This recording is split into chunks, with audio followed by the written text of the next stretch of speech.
Selamat malam semuanya. Kami dari kelompok 1 akan mempresentasikan hasil diskusi kami yang berjudul Manajemen Hubungan Industrial dan Kondisi Hubungan Industrial yang Bersinergis. Pertama-tama, izinkan kami untuk memperkenalkan diri terlebih dahulu. Saya sendiri Sylvia Yolanda dan teman saya Indasari Natalia Borusinaga dan Muhammad Romi Pratama Tarigan.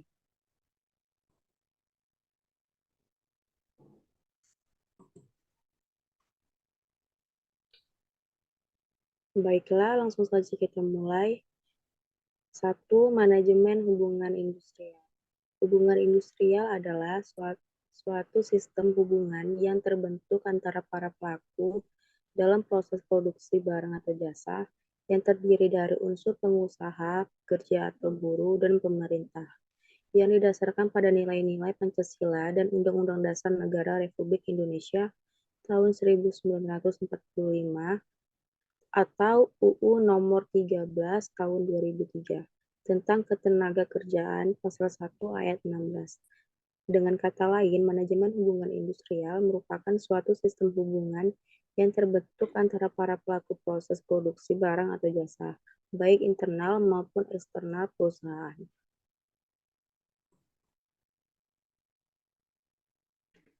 Hubungan industrial adalah hubungan semua pihak yang terkait atau berkepenting atas proses produksi barang atau jasa di suatu perusahaan. Pihak yang berkepentingan dalam setiap perusahaan atau stakeholders yaitu yang pertama, pengusaha atau pemegang saham yang sehari-hari diwakili oleh pihak manajemen.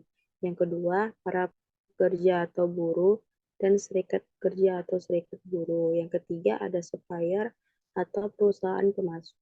Yang keempat, ada konsumen atau para pengguna produk atau jasa. Yang keenam, ada masyarakat sekitar. Lanjut.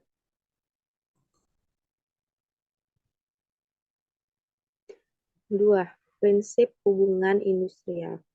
Prinsip hubungan industrial didasarkan pada persamaan kepentingan semua unsur atas keberhasilan dan kelangsungan perusahaan sehingga hubungan industrial mengandung prinsip-prinsip sebagai berikut. Yang pertama, pengusaha dan pekerja. Pemerintah dan masyarakat umumnya sama-sama mempunyai kepentingan atas keberhasilan dan kelangsungan perusahaan. Yang kedua, perusahaan merupakan sumber penghasilan bagi banyak orang. Yang ketiga, pengusaha dan pekerja mempunyai hubungan fungsional dan masing-masing mempunyai fungsi yang berbeda dalam pembagian kerja atau tugas. Yang keempat, pengusaha dan pekerja merupakan anggota kelurahan perusahaan. Yang kelima, tujuan pembinaan hubungan industrial adalah menciptakan ketenangan perusahaan dan ketentraman bekerja agar dapat meningkatkan produktivitas perusahaan.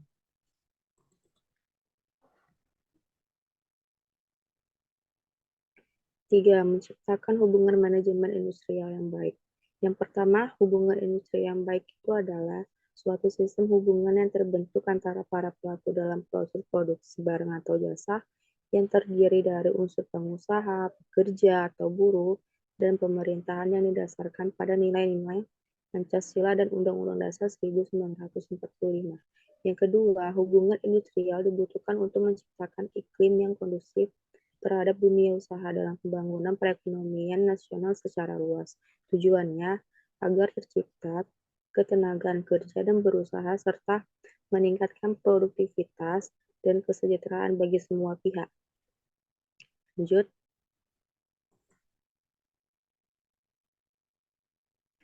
4.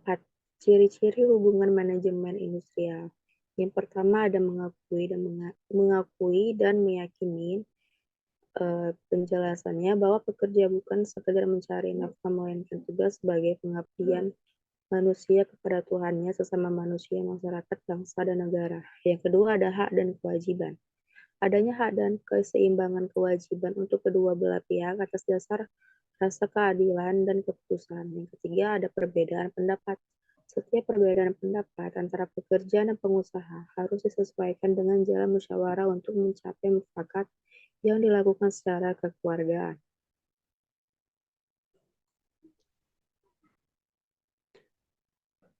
Yang keempat ada bukan faktor produksi. Menganggap pekerja bukan hanya sekedar faktor produksi belaka, melainkan sebagai manusia pribadi dengan segala harkat martabatnya. Yang kelima ada kepentingan bersama. Melihat antara pekerja dan pengusaha bukan mempunyai kepentingan yang bertentangan, melainkan mempunyai kepentingan yang sama untuk kemajuan perusahaan.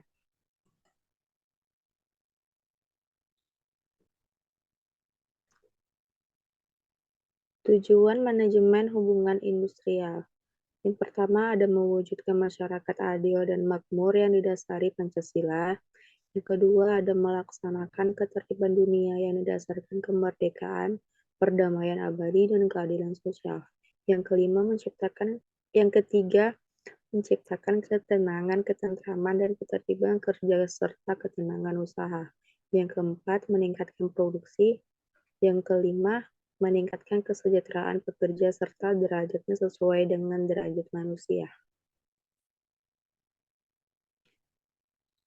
Baiklah, selanjutnya akan dibacakan oleh Indah Sari. Baik, akan saya lanjutkan. Sarana pendukung hubungan manajemen industrial.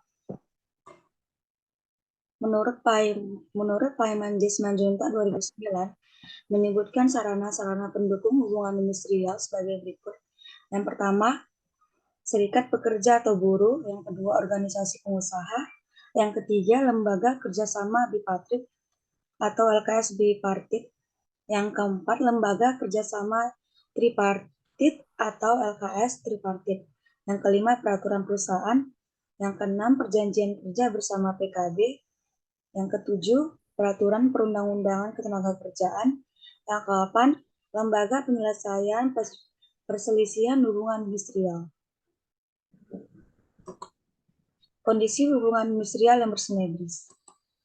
Hubungan industrial yang sinergis. Dalam hubungan industrial, pemerintah memiliki peran dan fungsi untuk menetapkan kebijakan, memberikan pelayanan, melakukan pengawasan, dan melakukan penindakan terhadap pelanggaran undang-undang. Pengusaha mempunyai peran dan fungsi untuk menciptakan kemitraan, mengembangkan usaha, memperluas lapangan kerja, dan memberikan kesejahteraan secara terbuka, demokratis, dan berkeadilan. Sedangkan pekerja atau buruh memiliki peran dan fungsi untuk melaksanakan pekerja sesuai kewajiban, menjaga ketertiban dan kelangsungan produksi, menyalurkan aspirasi secara demokrasi, mengembangkan keterampilan dan keahlian, ikut memajukan perusahaan dan memperjuangkan kesejahteraan. Hubungan antara perkembangan ekonomi, perkembangan investasi, dan dunia usaha yang bersinergis. Hubungan antara perkembangan ekonomi, perkembangan investasi, dan dunia usaha yang bersinergis. Pandangan dunia usaha yang kondusif akan mampu terwujud ketika pemerintah, organisasi pekerja, dan organisasi pengusaha mampu bersinergis menekan persoalan sengketa di bidang perkembangan industri. Pandangan tersebut pada kenyataannya tidaklah berjalan dengan baik. Hal ini ditunjukkan oleh data yang menyatakan bahwa terdapat 208 kasus PHK yang mengakibatkan 1.377 orang kehilangan pekerjaan dan jumlah terbanyak terdapat di wilayah DKI Jakarta, yaitu sejumlah 1.047 jiwa. Dalam hubungan industrial terdapat dua azas, yaitu equality before the law, yaitu bahwa setiap orang mempunyai kedudukan yang sama di depan hukum, yang berarti walaupun secara kedudukan pengusaha atau pemberi kerja lebih tinggi dari pekerja atau menerima kerja, tetapi secara hukum kedudukannya adalah sama. Yang kedua, equality and equity, yaitu hubungan industrial dapat tercipta bila dilandasi azas kesetaraan dan keadilan. Kesetaraan di sini berarti kedudukan yang setara antara pengusaha dan pekerja yang diwakil oleh serikat pekerjanya, dan keadilan dalam hal pengaturan dan pelaksanaan hak dan kewajiban. Lembaga penyelesaian perselisihan hubungan industrial.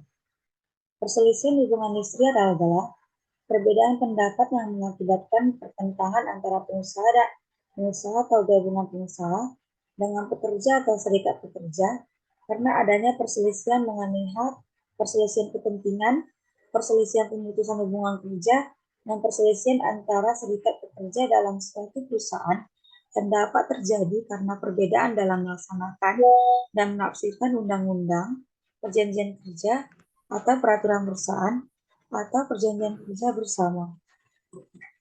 Terima kasih. Selanjutnya saya serahkan ke moderator. Baiklah teman-teman semua, sekian dari hasil presentasi kami. Kalau lebih kurangnya kami mohon maaf sebesar-besarnya. Wassalamualaikum warahmatullahi wabarakatuh. Selamat malam semuanya.